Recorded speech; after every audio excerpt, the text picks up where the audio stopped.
Þýskur sérfræðingur í orkumálum segir raunhæft fyrir Íslendinga að leggja raforkustreng til Evrópu. Mikil eftirspurn sé á meginlandinu eftir hreinni orku. Höskuldur Kári Schram. David Bote framkvæmdastjóri hjá Evrópuskrifstofu ráðgjafafyrirtækisins Frontier Economics og hefur áralanga reynslu sem hagfræðilegur ráðgjafi í orkugeiranum. Bote tók þátt í ráðstefnu á Hótel Natura í dag sæstreng til Evrópu og möguleika Íslands á evrópskum orkumarkaði. Hann segir að það sé mikil eftirspurn á meginlandi Evrópu eftir hreinni orku.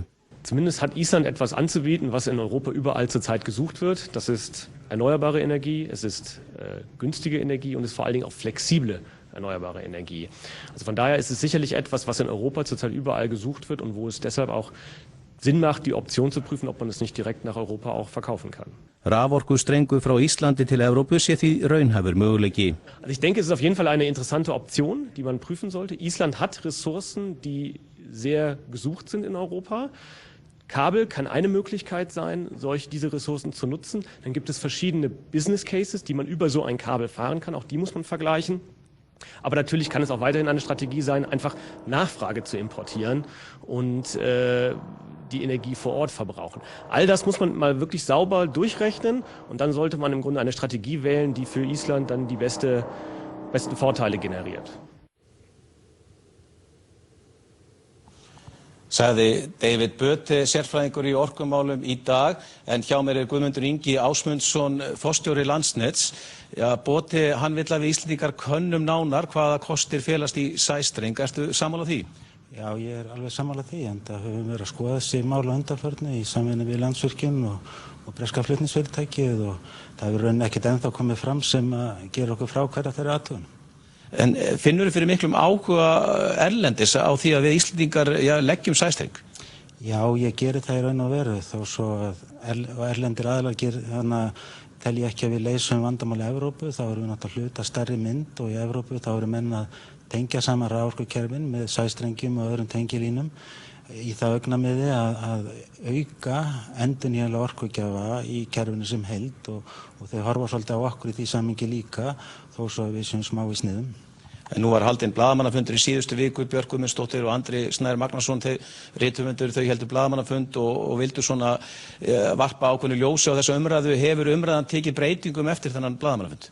Já, umræðan er alltaf orðin miklu meiri en hún var og fólk að velta fyrir sig fleiri flötum á málinu og hún hefur hvatt hana áfram í raun og ég held að það sé afskaplega jákvætt og gott og meðal annars sáum við það á þessu fundi áðan að það var mjög góð þátttaka, það var fullt út úr dyrum og það er bara mjög jákvætt. En hvaða kostir eru það helst fyrir okkur Íslendinga að fara í þetta verkefni? Þeir eru náttúrulega ýmsir. Það sem mest hefur verið talað er að þetta getur verið mjög arðsamt fyrir þjóðina.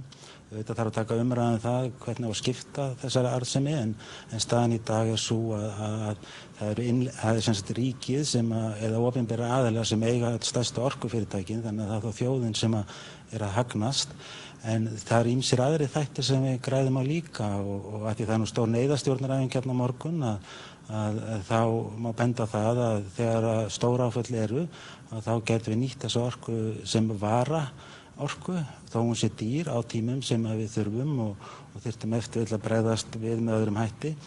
Nú það er líka fyrir okkur möguleiki í sambandi við markaðinn hér á landi þá eru orkuviðskipti dálítið á eftir áætlun eða eftir þróunin í Evrópu. Það er okkar markaðsumhverfi er það vanþróað í samanburði við Evrópu þannig að svona strengur gæti ef til hjálpa til með það. Þannig að þetta eru ýmsir þættir. Já, takk fyrir það Guðmundur, við látum þessu lokið héðan frá skrifstofu Landsnets yfir til þín Logi. Takk. Mikil óvissa ríkir arðsemi þess að selja rafmagn sæstreng til Bretlands. Þetta segir þýskur hagfræðingur. Einnig sé of snemmt að fullyrða áhrif þess á raforkuverð til heimila. Rafmagn verður sífellt mikilvægari í lífi fólks enda notum við það til margra hluta. Bretar hafa sýnt í mikinn áhuga að kaupa raforku á Íslendingum sæstreng og nú velta margir fyrir sér hvað græða Íslendingar á því. Þýskur hagfræðingur og ráðgjafi í orkumálum segir að áður en hægt verður að meta arðsemi Íslendinga af sæstreng til Bretlands verða að liggja fyrir hvernig á að nota strenginn. Is it mainly selling green energy to Europe or is it buying cheap energy from Europe and selling when it's expensive. Umræðan sæstreng tók kipp þegar forsætisráðherra Bretlands bryddaði upp á málinu í Íslands heimsókn nýverið. Ekki eru þó allir jafn hrifnir og meðal þeirra sem hafa gagnrýnt áformin Björk Guðmundsdóttir.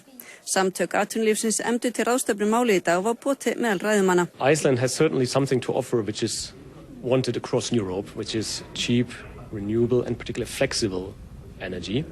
Whether it at the end would make sense or not is really, for me, far too early. So you would really have to look at the numbers and details. Þá verði að hafa í huga að sæstrengur yrði ekki komin í notkun fyrir 5 til 6 árum liðnum og þá getur orkumarkaðurinn hafa breyst mikið.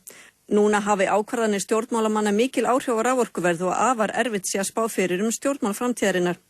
Is there a lot of uncertainty about this? I think that's a nice summary of everything, yes. Bote segir að til að svara spurningunum það hvort líklegt sé að raforkuverð til heimila hækki verð af lagningu sæstrengs þurfa að hafa í huga að raforkuverð í Evrópu sé lágt þessar mundir af því að fæstir vilju orku frá óendurnýjanlegum orkugjöfum. Við það að tengjast öðrum orkukerfum sæstreng hækki venjulega innkaupsverð orku sem hefur verið mjög lágt. Whether this then leads to real price changes for the end consumer depends on all the additional questions. So what is about taxes for the end consumers? What about subsidies? What about network charges? All these questions. So I think it's really too early to decide whether this will have an impact in the one direction or the others.